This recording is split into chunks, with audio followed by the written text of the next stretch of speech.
નમસ્કાર સાથી મિત્રો, સ્વાગત છે આપ સર્વેનું ઓનલાઈન પ્લેટફોર્મ સુધીર સર બાયોલોજીની અંદર. ધોરણ 12 સાયન્સની અંદર આપણે અત્યારે ચેપ્ટર નંબર 3 રનિંગ છે અને એ ત્રીજું ચેપ્ટરની અંદર આપણે ખાસ કરીને લાસ્ટ લેક્ચરની અંદર આપણે અભ્યાસ કર્યો હતો માદા પ્રજનન તંત્ર, એની અંદર બાહ્ય જનનેન્દ્રિયો અને સહાયક પ્રજનન ગ્રંથિઓ. આ બધા વિષયનો આપણે લાસ્ટ લેક્ચરની અંદર અભ્યાસ કર્યો હતો અને લાસ્ટ લેક્ચરની અંદર એન્ડ ઉપર જ્યારે આપણે ગયા ત્યારે આપણે એવું કીધું હતું કે હવે નેક્સ્ટ લેક્ચરની અંદર આપણે શુક્રકોષ જનન અને અંડકોષ જનન બંને પ્રક્રિયાઓ છે એને સંયુક્ત રીતે આપણે કહીએ છીએ જન્યુ જનન, એના વિશેનો આપણે નેક્સ્ટ લેક્ચરની અંદર અભ્યાસ કરવાનો છે. તો આ જન્યુ જનન પ્રક્રિયા છે એની અંદર આપણે અભ્યાસ કરીએ તો જન્યુ જનન એટલે શું થાય? તો કે નર પ્રજનન તંત્રની અંદર, મતલબ કે ધારો કે નર હોય તો નરની અંદર શું ઉત્પન્ન થશે? તો કે શુક્રકોષ. અને જો માદા હોય તો માદાની અંદર શું ઉત્પન્ન થશે? તો કે અંડકોષ. બરાબર છે? નર હોય તો શુક્રકોષ અને માદા હોય તો અંડકોષ. નરની અંદર શુક્રકોષ ઉત્પન્ન કરવાની પ્રક્રિયા છે એ કેમાં થાય છે? તો કે નરની અંદર જે અંગ હોય એને કહેવામાં આવે છે શુક્રપિંડ અને માદાની અંદર જે અંગ હોય એને કહેવામાં આવે છે અંડપિંડ. બરાબર છે? આ બંને પ્રકારના પ્રજનન અંગ છે અને અંગની અંદર જે તે પ્રજનન કોષોનું નિર્માણ થાય છે. હવે જન્યુજનનની વ્યાખ્યા એટલે શું થાય? તો કે નર અથવા તો માદા બંનેની અંદર પ્રજનન કોષોનું નિર્માણ જેને કહેવામાં આવે છે જન્યુજનન. બરાબર?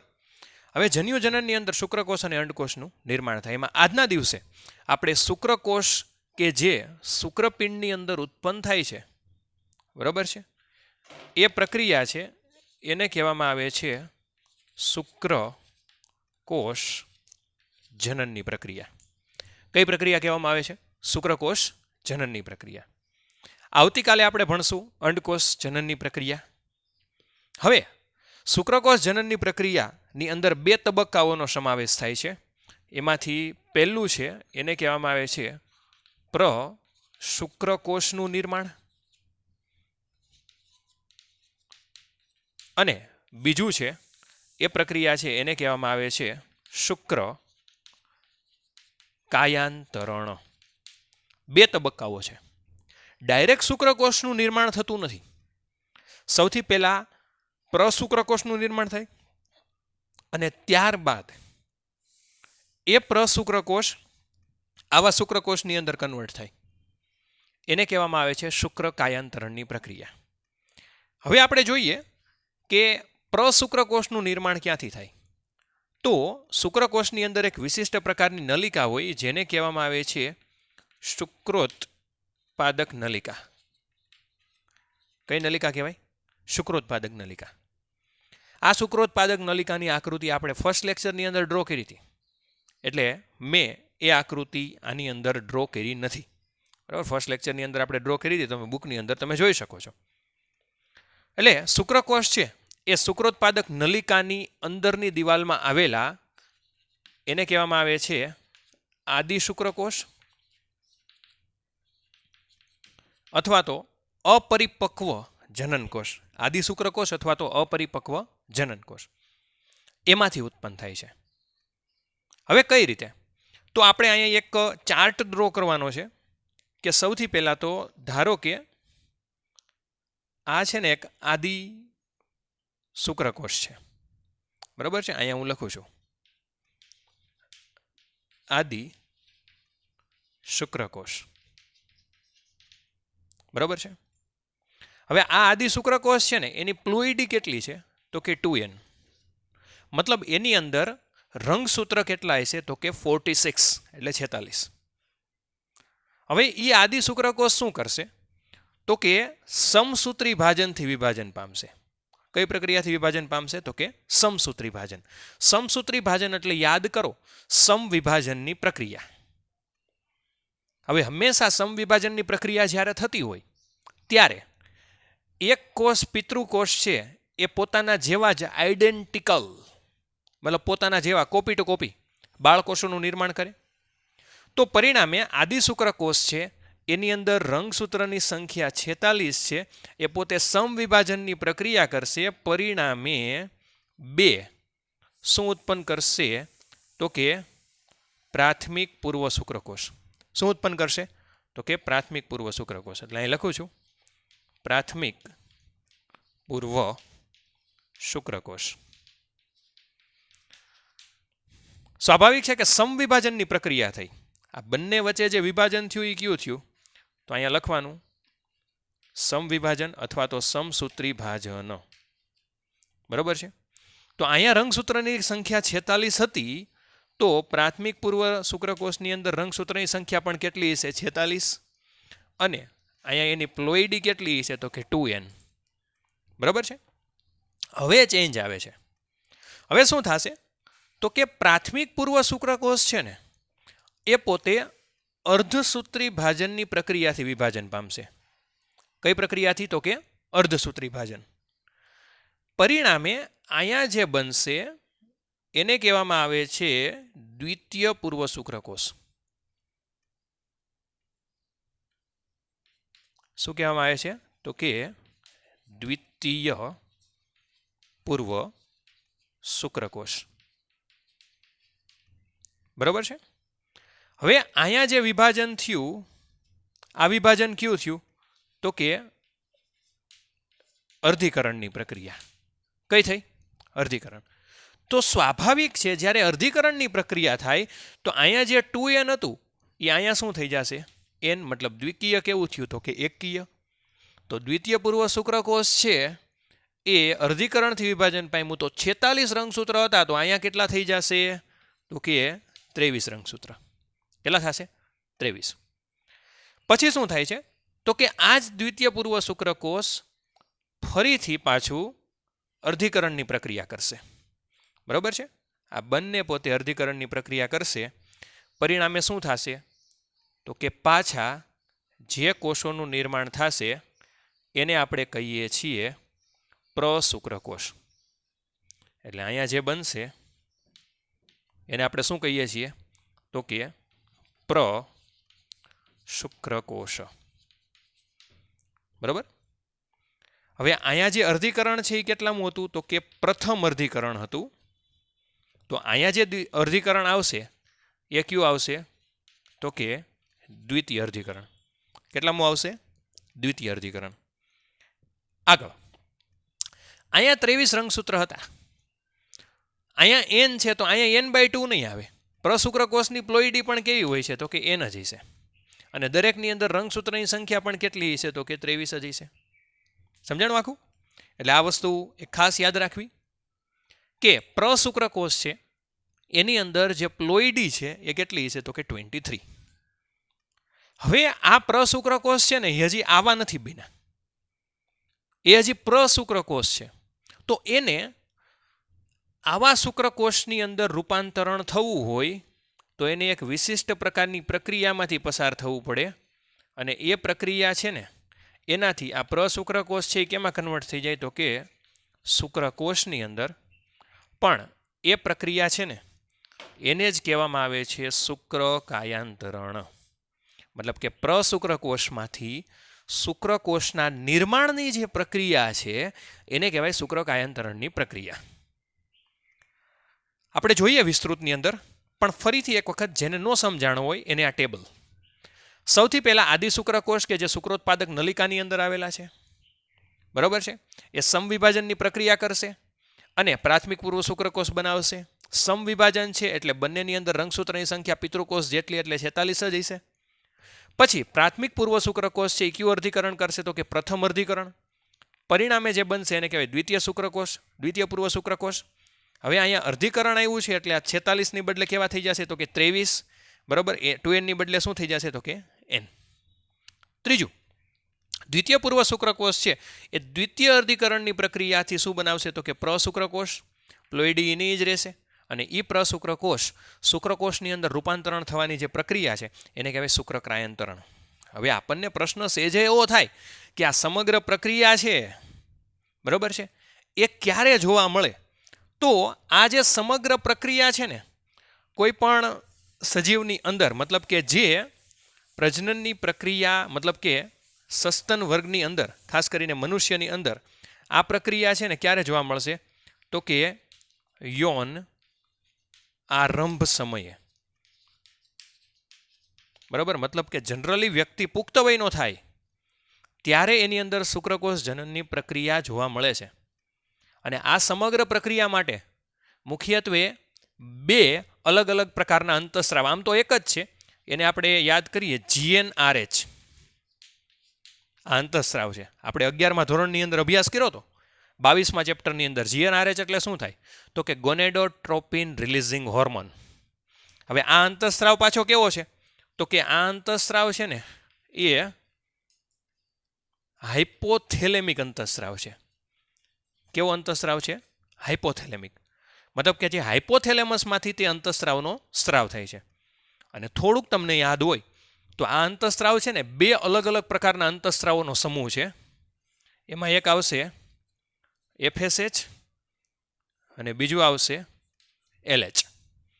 બરાબર છે? FSH અને LH એને સંયુક્ત રીતે GnRH કહેવામાં આવે છે, એવું આપણે અભ્યાસ કર્યો હતો. બરાબર છે? હવે આ બંનેનું કામ શું? FSH અને LHનું કામ. તો LH છે ને એ તમને ખબર હોય તો એક કોષો ઉપર કાર્ય કરે, અને જે શુક્રોત્પાદક નલિકાની અંદર લેડિંગના કોષો છે, બરાબર છે, લેડિંગના કોષો ઉપર કાર્ય કરે અને તેને એક અંતઃસ્રાવ મુક્ત કરવા માટે પ્રેરે, જેને કહેવામાં આવે છે એન્ડ્રોજન્સ અથવા તો ટેસ્ટોસ્ટેરોન. હવે જ્યારે આ અંતઃસ્રાવ મુક્ત થાય ત્યારે શું થાય? તો કે આ એન્ડ્રોજન્સ મુક્ત થાય ને એ શું કરશે? તો કે શુક્રકોષ જનનની પ્રક્રિયાને ઉત્તેજતો હોય તો એ અંતઃસ્રાવ કયો છે? તો કે એન્ડ્રોજન્સ. અને એનો સ્ત્રાવ ક્યાંથી થશે? તો કે LHમાંથી. બરાબર? આ GnRH હાઇપોથેલેમિક છે, પણ FSH અને LH પાછા પિચ્યુટરી ગ્રંથિના અંતઃસ્રાવ છે.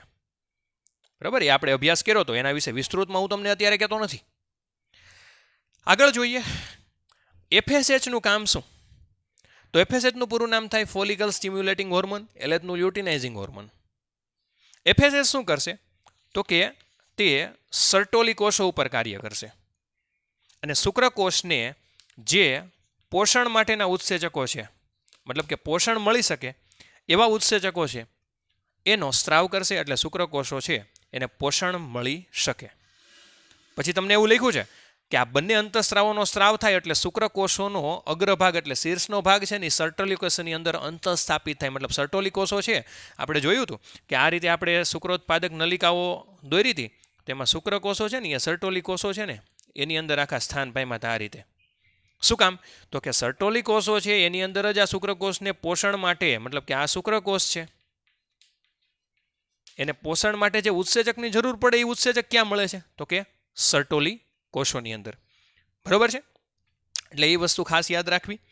ત્યાર પછી આપણે આગળ જોઈએ આ બંને અંતઃસ્રાવો. હવે આ રીતે શુક્રકોષનું નિર્માણ થઈ ગયું, મતલબ પ્રશુક્રકોષનું નિર્માણ થઈ ગયું. હવે આ પ્રશુક્રકોષનું નિર્માણ થઈ ગયું પછી શુક્રકોષ છે એ પોતે વિકાસ પામે અને શુક્રપિંડમાંથી મુક્ત થાય. અને શુક્રપિંડમાંથી આ શુક્રકોષ જ્યારે મુક્ત થાય તો એ જે પ્રક્રિયા છે એને કહેવામાં આવે છે શુક્રકોષ મુક્ત થવાની પ્રક્રિયા. બરાબર? આગળ જોઈએ. હવે આગળની જે પ્રક્રિયા આવશે એ આવશે શુક્રકાયાંતરણ. મતલબ કે કઈ રીતે પ્રશુક્રકોષ છે શુક્રકોષની અંદર રૂપાંતરણ પામે એને કહેવામાં આવે છે શુક્રકાયાંતરણ. બહુ જ સિમ્પલ વ્યાખ્યા. પ્રશુક્રકોષ શુક્રકોષમાં રૂપાંતરણ થવાની પ્રક્રિયા, મતલબ કે આ જે પ્રશુક્રકોષ છે એ આવા બનવાની જે પ્રક્રિયા છે ને એને કહેવાય શુક્રકાયાંતરણ. શુક્રકાયાંતરણ થાય ને એટલે તમે આ શુક્રકોષ પ્રશુક્રકોષમાં તો વિવિધ ભાગ ન જોઈ શકો, પણ શુક્રકોષની અંદર વિવિધ ભાગ, ફોર એક્ઝામ્પલ શીર્ષ, ગ્રીવા, મધ્ય ભાગ અને પૂંછડી, આ 4 વસ્તુ તમે જોઈ શકો. હવે એમાં સૌથી પહેલાં આપણે અભ્યાસ કરીએ શુક્રકોષનો પહેલો ભાગ જેને કહેવામાં આવે છે શીર્ષ. હવે શીર્ષનું કામ શું? તો શીર્ષ છે ને એ મધ્યની અંદર મોટું કોષ કેન્દ્ર ધરાવે અને એ કોષ કેન્દ્રની અંદર શું આવેલું હોય તો કે રંગસૂત્ર. અને રંગસૂત્ર છે એ શેના બનેલા હોય આપણને બધાને ખબર છે, ડીએનએના. આ શીર્ષ. હવે તમે જુઓ શીર્ષની આગળનો ભાગ એક આમ ટોપી જેવો આકાર છે, જોયો? એ જે ટોપી જેવો આકાર છે ને એને શું કહેવામાં આવે છે તો કે શુક્રાગ્ર. બરાબર છે. હવે શીર્ષ પછીનો ભાગ આવશે શુક્રાગ્ર. શુક્રાગ્રનું કામ શું? તો શુક્રાગ્ર છે ને એ શુક્રકોષના અંડકોષમાં પ્રવેશ કરાવવા માટે જેટલા ઉત્સેચકોની જરૂર પડે ને એ ઉત્સેચક ધરાવે છે. અને એની અંદર એક ખાસ ઉત્સેચક છે, એનું નામ છે હાયલ્યુરોનિડેઝ ઉત્સેચક. કયો ઉત્સેચક આવશે? હાયલ્યુરોનિડેઝ ઉત્સેચક. મતલબ કે જ્યારે શુક્રકોષથી અંડકોષની અંદર પ્રવેશ થાય ત્યારે આ ભાગ છે એ સૌથી પહેલા પ્રવેશ માટે જવાબદાર હોય. તો આ ભાગ છે ને શુક્રાગ્રનો ભાગ, એની અંદર એક ઉત્સેચક આવેલો હોય હાયલ્યુરોનિડેઝ ઉત્સેચક. બરાબર, અહીં મેં નામ લખ્યું છે હાયલ્યુરોનિડેઝ. આ ઉત્સેચક છે જે આ શુક્રકોષ સમગ્ર છે આખે આખો એને અંડકોષમાં પ્રવેશવા માટે જવાબદાર છે. એ પૂરું થાય એટલે આવશે ગ્રીવા કે જે શીર્ષ અને મધ્ય ભાગને જોડે છે. અને મધ્ય ભાગનું કામ શું? તો કે વિપુલ માત્રામાં કણાભસૂત્ર ધરાવે છે અને જે એટીપી ઉત્પન્ન કરે છે. અને એટીપી છે એનું કામ શું? તો કે આ જે પૂંછડી છે શુક્રકોષને અંડકોષ સુધી પહોંચવા માટે હલનચલન કરવું પડે. એ હલનચલન માટે પૂંછડી હલાવવી પડે અને પૂંછડી હલાવવા માટે શક્તિની જરૂર પડે. અને એ શક્તિ ક્યાંથી મળશે? તો કે કણાભસૂત્રમાંથી. મતલબ કે કણાભસૂત્રનું કામ શું? તો કે ખાલીને ખાલી એટીપી ઉત્પન્ન કરે છે. બરાબર. તો આ સમગ્ર રચના થઈ શુક્રકોષની રચના. તમને એવું પૂછે કે શુક્રકોષનું નિર્માણ જણાવો તો તમારે ખાલી પ્રશુક્રકોષનું નિર્માણ અને કાયંતરણ બંને જણાવવાનું. પણ તમને એવું પૂછે કે ખાલી ને ખાલી શુક્ર કાયંતરણની પ્રક્રિયા વર્ણવો તો એની પહેલી વ્યાખ્યા લખવાની કે પ્રશુક્રકોષમાંથી શુક્રકોષનું નિર્માણ જેને કહેવાય શુક્ર કાયંતરણ, ત્યાર પછી શુક્રાગ્ર, શીર્ષ, ગ્રીવા, મધ્યભાગ અને પૂંછડી અને કણાભસૂત્ર એ બધા વિશે વર્ણવો એટલે શુક્ર કાયંતરણ પૂરું. હવે થોડીક જનરલ માહિતી લઈએ કે પ્રત્યેક મૈથુનની પ્રક્રિયા દરમિયાન, યાદ રાખજો ખાસ, પ્રત્યેક મૈથુનની પ્રક્રિયા દરમિયાન દરેક નર આશરે 200 થી 300 મિલિયન શુક્રકોષનો સ્ત્રાવ કરે. કેટલા શુક્રકોષનો? તો કે 200 થી 300 મિલિયન. બરાબર છે. એટલે કે 2 થી 3 અબજ. બરાબર, મિલિયન છે. એટલે 200 થી 300 મિલિયન શુક્રકોષોનો સ્ત્રાવ કરે છે. અને એ શુક્રકોષોનો સ્ત્રાવ કરે પણ ખરેખર ફલન માટે કેટલા શુક્રકોષની જરૂર છે? તો કે ખાલી ને ખાલી 1. તો આ શુક્રકોષો જે 200 થી 300 મિલિયન ઉત્પન્ન કરે ને એમાંથી 60% જેટલા શુક્રકોષ એવા છે કે જેની અંદર નિશ્ચિત આકાર અને કદ હોવા જોઈએ. અને 40% શુક્રકોષ એવા છે કે જે તીવ્ર હલનચલન કરી શકે. બરાબર છે. 60% અને 40%નો રેશિયો હોવો જોઈએ. 60% શુક્રકોષ નિશ્ચિત કદ અને આકાર ધરાવતા હોવા જોઈએ અને 40% શક્તિશાળી હલનચલન મતલબ કે અંડકોષ સુધી પહોંચવા જરૂરી છે. કારણ કે તો જ ફલનની પ્રક્રિયા થઈ શકે, અધરવાઇઝ ફલનની પ્રક્રિયા થઈ શકે નહીં. બરાબર છે. એટલે આ રેશિયો ખાસ જરૂરી છે. આ રેશિયો હોય તો જ પ્રજનનની પ્રક્રિયા થઈ શકે, અધરવાઇઝ પ્રજનનની પ્રક્રિયા થઈ શકે નહીં. હવે જ્યારે શુક્રકોષ છે એ શુક્રપિંડમાંથી બહાર નીકળે એટલે એ ક્યાં જશે? તો કે સૌથી પહેલાં તો અધિવૃષણ નલિકા. બરાબર છે.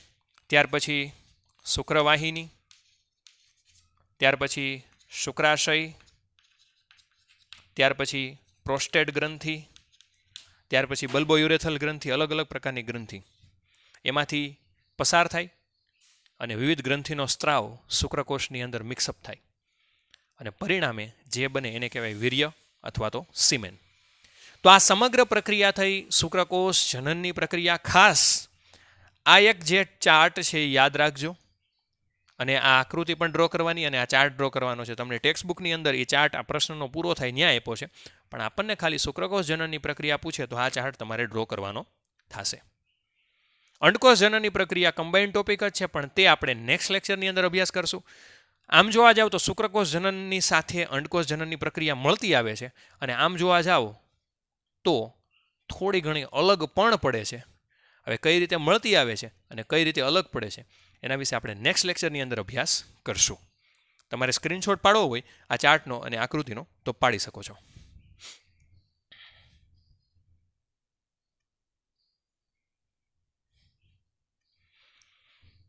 તો આશા રાખીએ કે બધાને લેક્ચર પસંદ આવ્યો હોય છે. વધુને વધુ લાઇક કરો, સબસ્ક્રાઇબ કરો, શેર કરો ચેનલને. ચેનલનું નામ ખાસ યાદ રાખજો, on YouTube Sudhir sir biology spelling યાદ રાખજો. આ એનો પ્રોફાઇલ પિક્ચર છે. આ જ ચેનલ મારી ચેનલ છે. લેટેસ્ટ અપડેટ મેળવવા માટે ચેનલને લાઇક કરી, સબસ્ક્રાઇબ કરી અને બેલ આઇકોન ઉપર ક્લિક કરજો, જેથી કરીને ડેઇલી તમને અપડેટ મળી શકે. વધુને વધુ વિદ્યાર્થીઓ સુધી આ ચેનલને પહોંચાડો. ત્યાં સુધી જય હિન્દ, જય ભારત.